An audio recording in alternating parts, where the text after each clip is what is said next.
adam söylenilenlere göre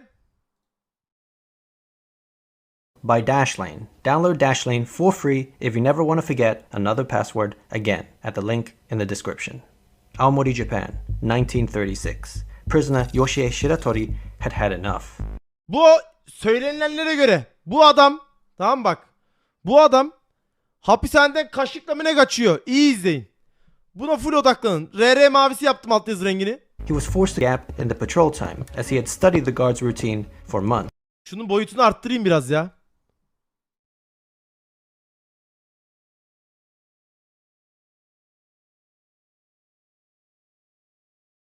Şöyle yapalım. And when the coast was clear, he pulled out a metal wire which he had smuggled in from the bathhouse and started to pick the lock. This was originally the metal support ring that was wrapped around the bathing buckets inmates used to wash themselves. His hands were stiff from the wintry cold, but after a few minutes of picking, he had success, and his cell door swung open. But he wasn't out of the woods yet, because there were more locked doors ahead. He knew he only had a few minutes left before the guards would return, and so he wasted no time attempting to pick his way through the remaining security doors. Now, fortunately for him, he was able to make it out of the facility, but the bad news was that he was only halfway to... Tabii şimdi buradan çıktıktan sonra bir de peşine düşecekler bu adamın, öyle düşünün. Onu almak nereden aklı işte Fırat. Orada adam otura aklına neler geliyor. Freedom. You see, he was still well within the search perimeter. Bir de şehre de yakın la. Zor lan buradan kaçması. Which meant at any moment the alarm could go off and he'd still be caught. At 5:45 a.m., the guards returned, peering into his cell, and this is what they saw. Shiratori sound asleep in his futon bed. But of course, what they didn't realize was that they were looking at something else. A pile of loose floorboards underneath his duvet designed to trick them. It wasn't until the next morning that they finally discovered the truth and the alarm was sounded. But by then, Shiratori was long gone.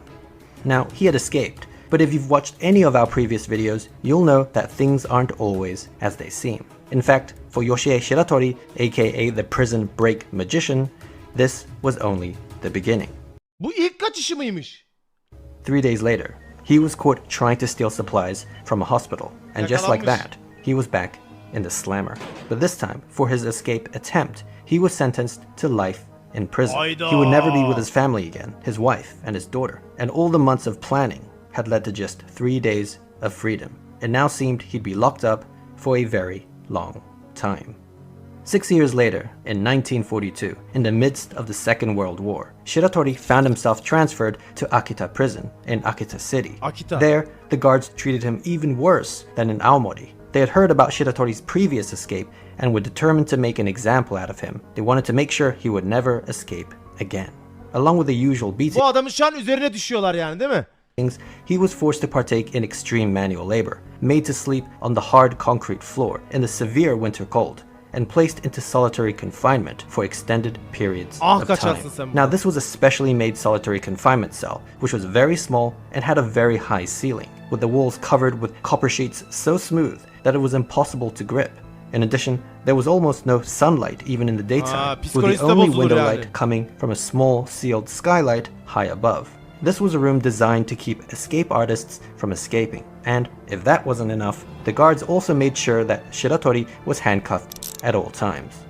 Ha, tekli hücrede bir de sürekli kelepçeli mi? Bu adam kafayı yer lan. Düşünseniz oğlum, hem tek hücreye giriyorsunuz hem full kelepçelisiniz. Ve karanlık zifiri neredeyse çok az bir ışık geliyor. Neymiş lan bu adam bir kere kaçtı diye? Now, despite the constant abuse, one of the guards, Kobayashi, in fact the head guard, took pity on him. Kobayashi never laid a finger and even seemed to check up on him from time to time, concerned for his well-being. Perhaps this made life a little more bearable for Shiratori, and it might have even been what kept his will alive all the way to the night of June 15th. Ne yapmış? It was a stormy night, and Shiratori was in the middle of one of his extended stays in solitary confinement. At around midnight, one of the guards peered into his cell and couldn't believe his eyes. He opened the cell door and looked around in astonishment. Acaba bizim küçükken yaptığımız şeyi mi yapmış lan? Dar mı o kadar? Kapının eşiklerine tırmanırdık ya. Ama kelepçeli. Kelepçeyi nasıl açtı? Ben demiştim, kelepçeyi bir şekilde açıp öyle gitti ha. Aklıma tam da o gelmişti değil mi? Bence o. As Yoshie Shiratori had vanished into thin air. All that was left was his handcuffs. So how did he do it? Well, there were a few assumptions the guards made that did not apply to Shiratori. For one, handcuffs simply didn't work on him. Shiratori was actually a master of getting out of Bileğini falan handcuffs and kırmıştır in belki. fact had several methods to choose from. Here, he decided to go with the familiar lock-picking method, but he really could have gone with any of them. He had thoroughly scoured his surroundings to find anything that could be of use in an escape, and just like in Aomori prison, he was able to uncover a loose bit of wire. Perhaps it was from one of the items Kobayashi brought him, but this wasn't clear. After freeing himself from the cuffs, he placed his palms and soles of his feet on the smooth copper sheets and started climbing the unclimbable wall. It turned out Shiratori was also an expert climber, with an uncanny ability to scale like a lizard. Once he reached the skylight above, he noticed that, yes, the window was sealed, but the wooden framing around it was starting to rot. And so thereafter, night after night, when the guards weren't looking, he'd climb the copper walls and loosen the framing. Adam bunu sürekli yapa yapa orayı kırmış. Oha lan, yamyama bak. Ki bu muhtemelen ikinci kaçışı, videoda daha devam ediyor. Bu adam kaç kere kaçacak? By bit. Afterwards, he'd climb back down and place the handcuffs back on, as to not rouse suspicion. After a couple months, the window finally came loose, and Birkaç aylık serüven bu. from there, it was just about choosing the right day. He waited until a particular stormy night, so the guards wouldn't hear the footsteps on the roof. And that was it. He had escaped from prison again. Now this time, he wouldn't be caught. Or, at least, not in the way you'd expect. 3 months later, on September 18th, the head guard, Kobayashi, was at home when he heard a knock on the door. Adama teşekkür etmeye gelmiş, oradan mı yakalanmış? To his surprise, it was the fugitive Yoshie Shiratori, unkempt and disheveled, and he needed a favor. A stunned Kobayashi took him in and fed him, all the while listening to what he had to say. Shiratori explained that he didn't actually mind being in prison, and that the only reason he escaped twice now was due to the tremendous abuse he suffered at the hands of the sadistic guards. Kobayashi, however, was the only one who treated him with any amount of respect, and so he felt he owed it to him to let him in on his grand plan. Now, this plan involved Shiratori willingly, yes, handing himself over to the Justice Department, where he could then personally make a case for how corrupt and barbaric the Japanese prison system was, and there needed to be reform. He wanted to campaign for change, and in the process, gain his legal freedom through a civil lawsuit. He felt this was the only way he could realistically end up with his family. This, of course, was a super ambitious plan, and as a fugitive on the run, he was well aware of that, which is why he needed Kobayashi, the well-respected head guard of Akita prison, to vouch for him. Yani bu adamı öncü yapıp oradan ilerlemek istiyor yani. Chat videoya odaklandığı için şu an kimse yazmıyor. Herkes burada yoksa. Şu an herkes full videoya fokus. Ama olayı dinlerken de yorum yaparsanız olaya dair daha güzel olabilir arkadaşlar. Bu chat durmasın yani. Ben bunu istemiyorum. Haklı arkadaşımız. Tamam, ben de odam. Ara ara yorum yapalım. Dostlar, yoksa açarım ben chat'i. Vallahi diyorum, ben böyle yayın yapmaya dayanamam. Kalbim kaldırmaz. Dalmışım abi. To strengthen his credibility. As the only guard who ever treated him right, he had a feeling Kobayashi would do the right thing. Minutes later, while Shiratori was in the toilet, Kobayashi called the police. Maybe not a great plan.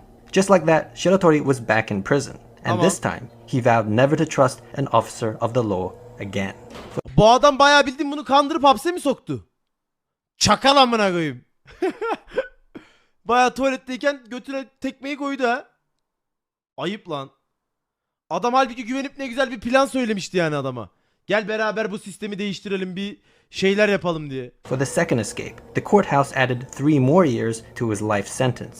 Now, 3 tane daha müebbet cezası yedi. Shiratori requested to be sent to a Tokyo prison, where the weather was warmer, as he couldn't stand the cold in the northern prisons. His previous stints had weakened him severely, but he was denied his request. Instead, the judge sentenced him to the infamous Abashiri prison in Hokkaido, Daha da yukarıya göndermiş. the northernmost prison in Japan. No man had ever escaped from this wintry hellhole of a prison. It was now 1943, and the cold was unbearable in Abashiri, as the temperature in the cells Bu was arada Abashiri'yi bilmezsiniz. Gerçekten dağların içinde aşırı soğuk bir yerdir Abashiri. Ben Abashiri'ye bir ara gitmiştim. Yani buranın hava koşullarına nasıl dayanır bilemiyorum. Çok tehlikeli. Harbiden tehlikeli. Paytak Baka abone olmuş, hoş geldin. Buz gibi. Abashiri sıkıntılı. Bir de hapishanenin yeri çok sıkıntılı bir yerde. below freezing point. Whenever inmates received their prison food, the miso soup and soy sauce would often Vay, freeze up. yemekler bile In this donuk temperature, geliyor. a handcuffed shiratori was thrown into an open cell in summer clothing, diyorsun lan and he sen? immediately felt the paralyzing sting of cold air. Adam bildiğin ölüme koymuşlar lan. Perhaps in a fit of desperation, he tried to force himself past the guards, but they were able to push him back and beat him down. An enraged and defiant shiratori stood back up and vowed that he would escape from Abashiri prison, like he Bağırmış. Kaçacağım lan buradan. 1000 kere de sıksanız, 100 kere de sıksanız kaçacağım lan demiş.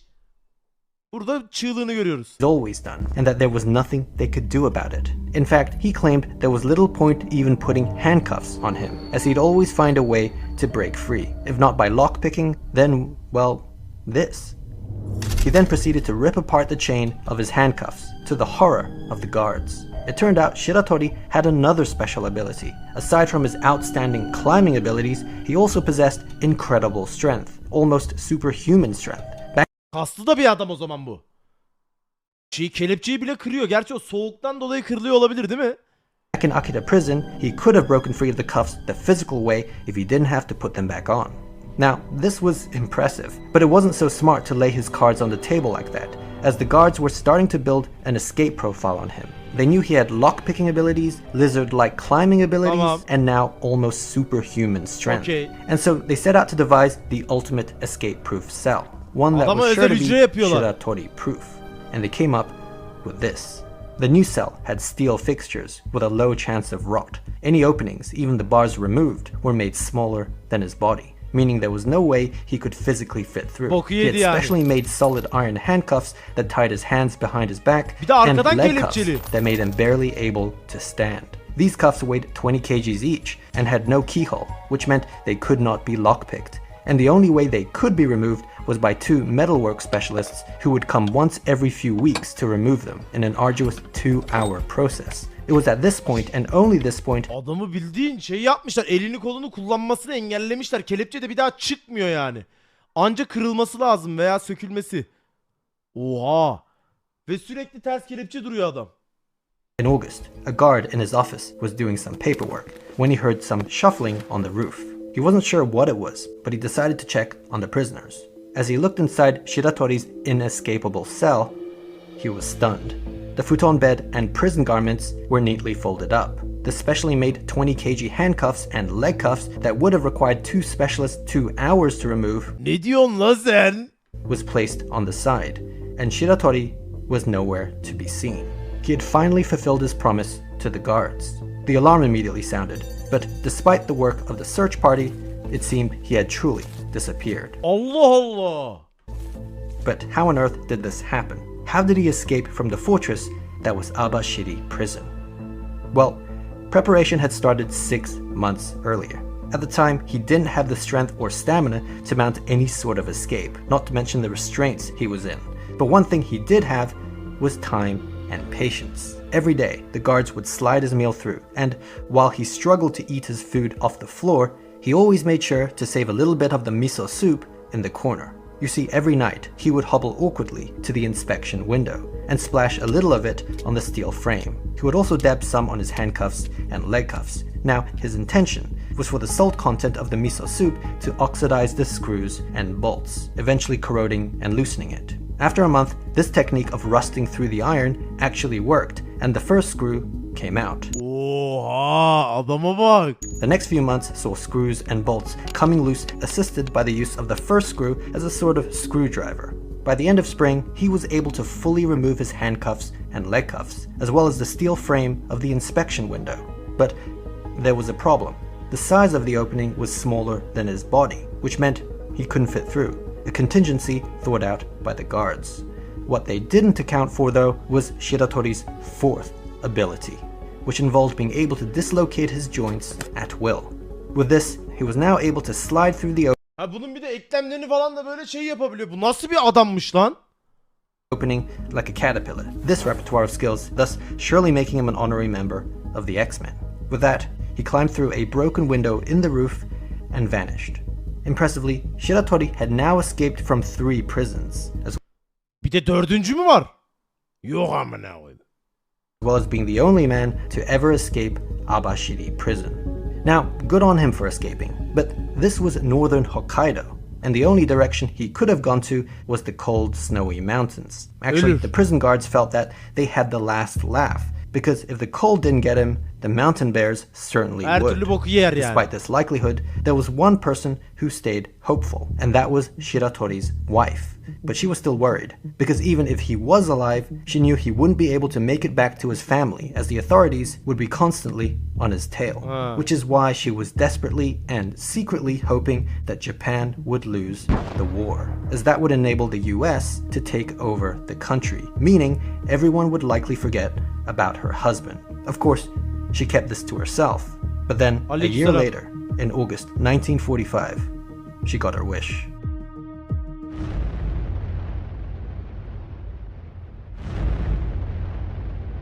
Rraeneee. Aleykümselam kardeşim. The Americans had now taken over the country's penitentiary system, and sweeping changes were being made. And it did seem, perhaps, that the manhunt for Yoshie Shiratori had now taken a back seat. Yet the question remained, where was he? And was he even alive? Yaşıyor mu acaba? The answer was yes, he was alive, and living a solitary life. Berk This Çodar, time, hoş geldin. self-imposed. It turned out he had discovered an abandoned mine on a mountainside in the Hokkaido wilderness, and was able to make a home for himself. For food, he lived off nuts and berries. Bu adam harbiden baba hak etmiş kaçmayı ya. Wild Altyazı arkadaşlar AI tarafından çevriliyor. Normalde Türkçe altyazı yok. rabbits and raccoons, and was even able to learn to catch crabs from a stream by observing the habits of bears. Life was steady and safe, but after a while, curiosity got the better of him, and so after 2 years of isolation, he made his way down the mountain to a nearby village. What he saw astounded him. The streets were filled with signs written in English. The posters and flags emblematic of the war effort had vanished. And even more strange, young Japanese girls were holding hands with American soldiers. What on earth was going on?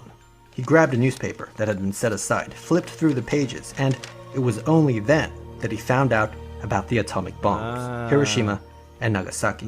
Japan had surrendered the previous year, and he couldn't believe it. As with his wife, he felt it was now pointless to hide, and so bid farewell to his old hunter-gatherer lifestyle.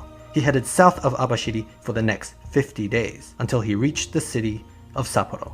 At this point, he was starving, so he found himself a nice ripe tomato from a nearby field, which was a huge mistake. A farmer had spotted him and mistook him for a well-known local thief, which led to a scuffle, resulting in the farmer's abdomen being pierced by a blade. Sadly, he bled out and died, but not before Shiratori was arrested for the crime. It wasn't long until police found out that they in fact had the infamous Yoshie Shiratori in their custody. For his multiple escapes and having now murdered the farmer, despite his claims of self-defense, he was sentenced to death by the district court of Sapporo. And in 1947, he was sent to Sapporo prison to await execution.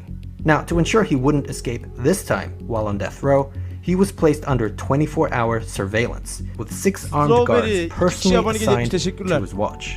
As for the cell itself, it was upgraded further from the one in Abashiri prison, with reinforced doors, ceilings, bars, windows. In fact, any openings were made smaller than the size of his head, not just his body, learning from the Abashiri escape, as while he may be able to dislocate his joints, he certainly can't dislocate his skull.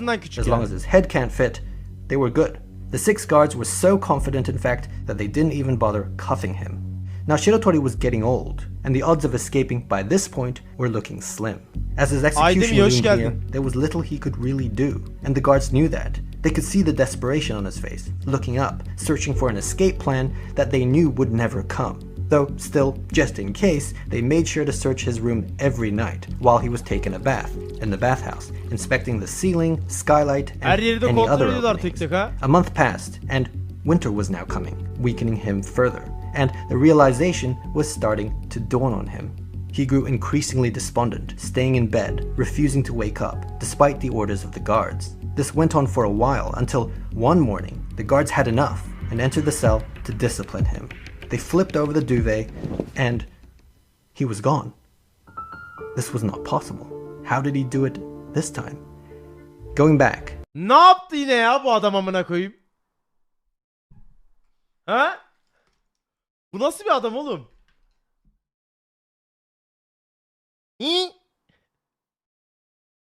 To when he was first placed under 24-hour surveillance with the 6 armed guards personally assigned to his watch. He had in fact conditioned them to look up and keep up from the very start. Not just because his previous escape attempts involved climbing through skylight windows on ceilings, but also his suspicious yet, as it turned out, very intentional Yatağın altına mı bir şey yapmış? behavior of constantly looking up to figure out an escape plan. Little did they know, it was all an act, and that he already had one, but it would be taking place precisely where they weren't looking. You see, it turned out the authorities were so concerned with him escaping through a window or skylight that they neglected to reinforce the bottom. This ironically ended up being his easiest and simplest escape because all he had to do was remove the bolted floorboards, which wasn't easy but he had experience, and using random cutlery and a miso soup bowl, dig his way to freedom. Vay amına koyayım. This took over a month, and he was able to hide his activities due to A, the guards not suspecting this approach, and B, the floorboard panels being put back in place every night after digging. The 6 guards thought they were keeping a good eye on him even at night, but with the hole consistently positioned underneath the futon and duvet, and it increasingly becoming the norm to refuse the orders of the guards to wake up, nothing seemed out of the ordinary. Placing a pile of loose floorboards underneath the duvet to trick them was also a callback to his first prison escape. Yam lan adam. Hani gardiyanları alıştırıyor. Bu yataktan çıkmıyor yatıyor. Bu yataktan çıkmıyor yatıyor. Belki 2 gün önce kaçtı. Anladın mı? Öyle alıştırmış, sonra tahta koymuş oraya artık kaçmadan önce. Naomori.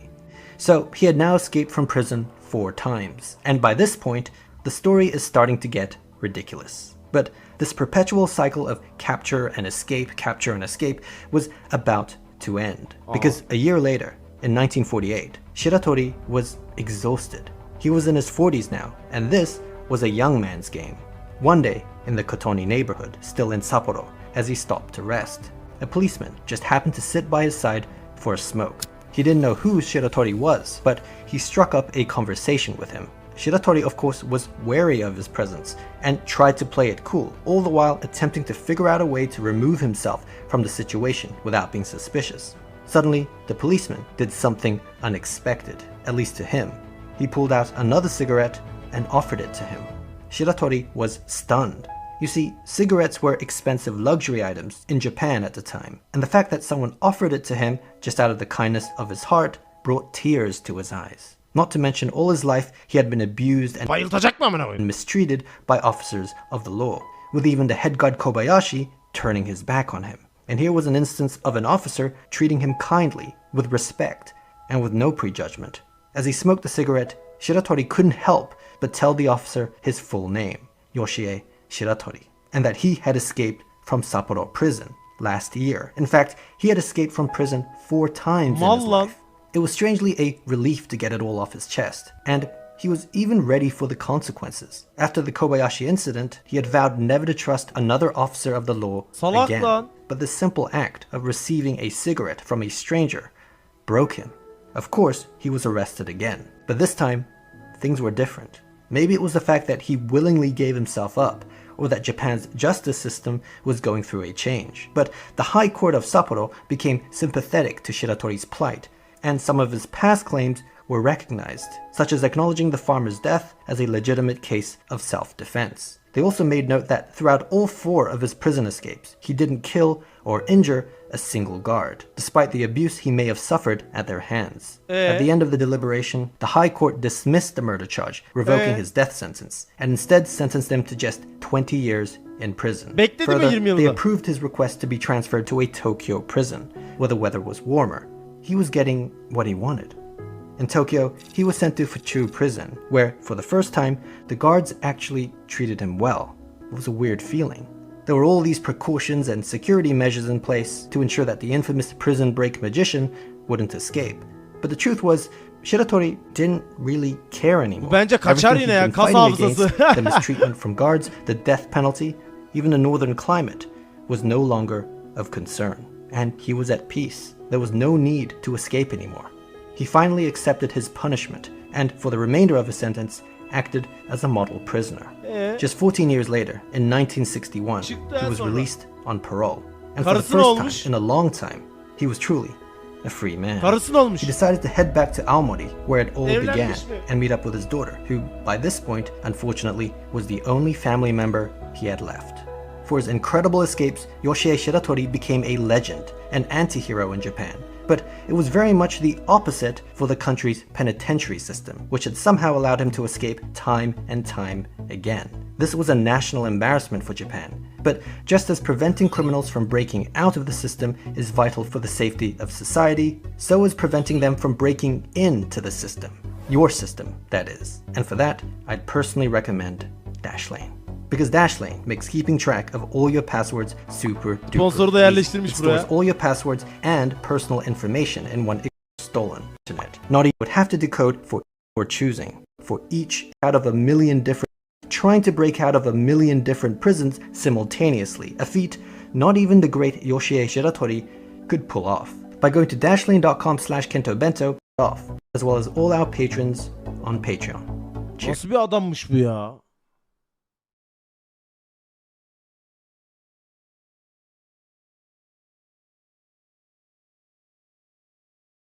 Değişik bir adam. Farklı bir çarmış baba adam. Yani harbiden farklı farklı hareketler yapmış. Bu nasıl bir hırsmış onu da anlayamadım yani. Değişik bir hırs. Kaçmak için her şeyi yapmış adam. Japonların IQ seviyesini sırtlamış. Vallahi adam ömrünü buna adamış. Harbiden de helal olsun yani.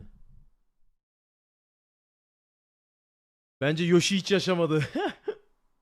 Azimle sıçan duvarı deler. Harbiden bu böyle bir azim yok ama bu duvarı delmiyor. Dünyayı delmiş yani öyle bir azim. Normal bir adam değil baba bu. Harbi normal bir adam değil yani. Bir de bilerek giriyor en sonunda yani. Normalde bıraksalar kaçar yani adam. İlk başta kaçmasaydı 14 seneden erken çıkardı muhtemelen.